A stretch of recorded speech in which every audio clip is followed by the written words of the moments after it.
Hi everyone, thank you so much for tuning into my channel. This look is going to be super quick and easy, something you can wear every day to work. This first thing that I'm doing is setting the concealer under my brows with a nice skin tone eyeshadow. Next, I'm going in with a blush. I believe this is Raisin Blush from MAC, right through the crease of my eye. And you just want to use a color that is similar to your natural skin tone for this step. Also using a nice fluffy brush, and you just want to blend that out. Everything should be seamless.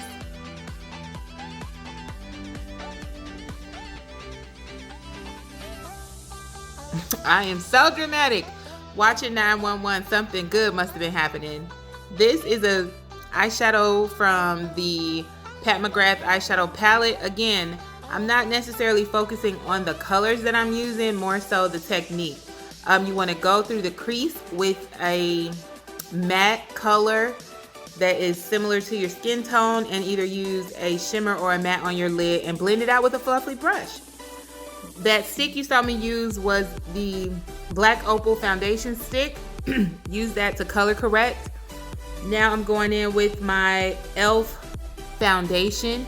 I believe the color is Cocoa. Using something super affordable, super easy to get to. If you're going to work every day, you don't want to spend $45 on a foundation that you're going to be using up just going to work, sitting in front of a computer desk. So there are a lot of drugstore foundations that will do the job, and e.l.f. is one of them. I'm using the Sonia Kashuk sponge, and I'm just pressing that into the skin. A good tip to blending foundation, concealers, and anything out is just pressing it into the skin. Not swiping, not rubbing and brushing and everything. Just bounce it into the skin, whether you're using a sponge or a brush. These are just some nice lashes that I picked up at my beauty supply store. As you can see, I'm feeling myself. Gone are the days of the Mrs. Snuffleupagus lashes or the Daisy Duck lashes. For work, you want to use something very natural, something that's fanned out, something that you can see, but nothing too dramatic. Again, these were probably like $1.99 from my local beauty supply store. The only thing you want to look for is something that's nice and fanned out.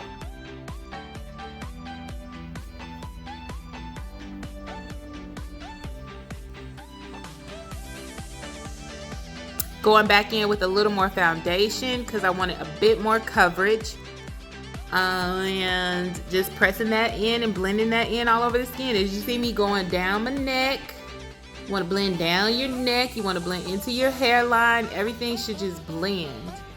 Now I'm going in with one of my favorite concealers. This is the Maybelline Age Rewind concealer. Again, you can find these products at the drugstore. That is a really nice concealer. They have expanded their line, so there's really essentially a shade for every person out there. I'm going in with one of the shades that is a tad bit brighter. I like for my under eye to be nice and bright and lifted. So you're going to see me go in with three concealers for this step, but it's not necessary. You find the color you want and just stick to it. Ideally, the concealer shade should be 1 to 2 shades lighter than your skin tone. As you can see, I'm into this TV again. And just blending it out, just pouncing it and pressing it into my skin. Another tip is to the longer you leave things on your face unblended, the more opaque it'll be. So as you can see, I have left the concealer under my eye on a bit longer because I want more coverage. That is the Black Opal Stick Foundation. I believe it's in the color Beautiful Bronze. Just using that to do a light contour. Again, this is for work, nothing too dramatic. And I just want it to be seamless. I don't want it to be harsh and glam.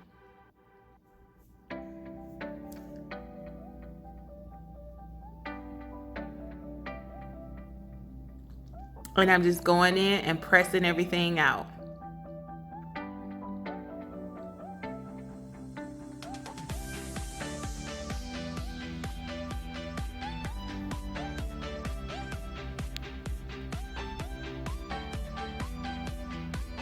Look at that blend. Look at that blend. Everything is seamless.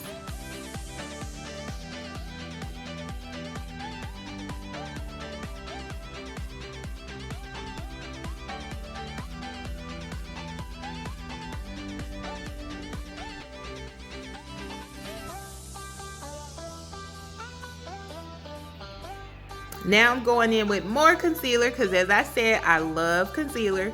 And that is the Camo Matte Concealer from e.l.f. And it's just a little bit brighter, so I wanted a little more coverage. Again, I like my under eye to be nice and lifted and bright. And so, yeah, that's just an added step that is not necessary, but if you want to, you can do it. Makeup is free. You can do whatever you want to do with makeup. I tell my clients, don't worry about anything because it's not a tattoo. It's not permanent. At the end of the day, if you don't like it, you can just wipe it off. That's it. Just wipe it off.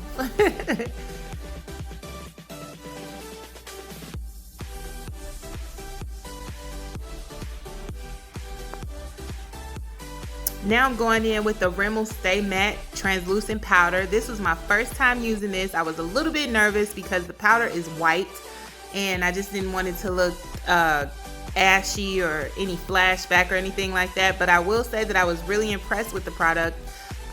It didn't leave a cast. It didn't leave, you know, it wasn't too drying, but it let my face just look nice and soft and matte the whole day. Another pro tip is to use a damp sponge when using your translucent powders. That is what's going to help melt it into your skin and help it not look super cakey and baked on.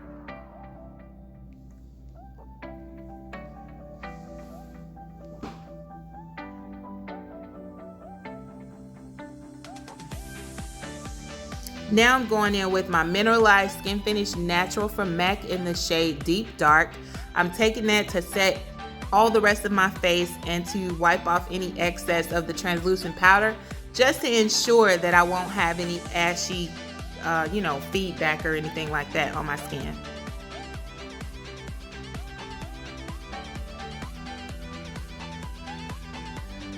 This powder that I'm using is one of the CoverGirl Full Spectrum Sculpting Powders. These, I believe, are to replace the CoverGirl Queen Collection bronzers. This is not the ebony bronze shade. I am in a search for the ebony bronze shade. If anybody finds the ebony bronze shade, let me know, or the shade that replaced the ebony bronze. I love that bronzer. It's one of the best bronzers from the drugstore, and I don't know why they discontinued it or remade it or whatever they did to it. But if you find it on the shelves, let me know so I can go pick it up. Taking that same bronzer down the sides of my nose, doing light contouring. Again, this is for a soft, natural look. A natural finish is what I'm going for here. Taking my fluffy brush, blending all that out. Taking that same blush that I used on my eye and using it on my cheeks. So you don't have to have a ton of product to get a flawless finish.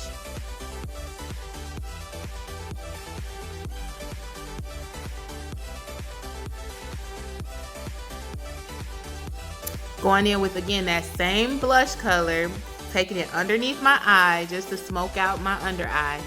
I find that smoking out your under eye and adding a little color into the tear duct just pops the look up a notch and makes it look like you've done more than you actually done, and it just gives you a more razzle to your dazzle, if you feel me.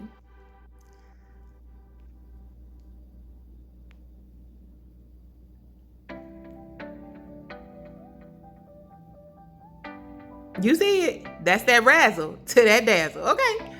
So that's just a nice gold eyeshadow that I'm using from the Pat McGrath palette again. Popping it in my inner tear duct area just to give me a little razzle to my dazzle.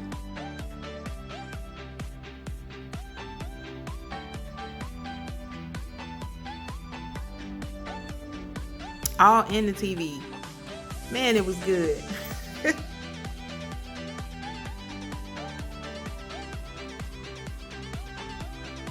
Now I'm taking the Milani highlighting powder, and I'm just going to take that through the center of my nose. I like my little nose highlight. I do like it. And I'm not taking it the full length. I'm giving it a little break, and that is how you get that little button nose effect.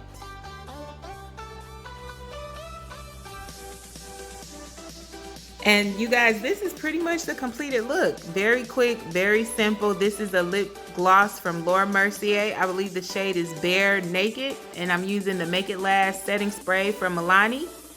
And I really love the way that setting spray smelled, and my face just looked really nice and soft all day. Now this is the reveal of my wig that I made. I made, for the first time, a 5x5 lace closure wig. Now I am not normally aware of the lace closures and frontals because I don't feel like I have a big enough forehead for those things. I feel like it was gonna make me look, make it look like a wig, but I was thoroughly impressed by what I did. Pat myself on the back. As you can see, the hairline looks natural. It doesn't look too far down, and it's very versatile. The wide closure worked out for me. I was impressed, and I did not glue this down. All I used to set this was a foam wrap. As you can see, that's my hair looking good dance. Okay. So thank you so much for watching. Please share, rate, comment, and subscribe.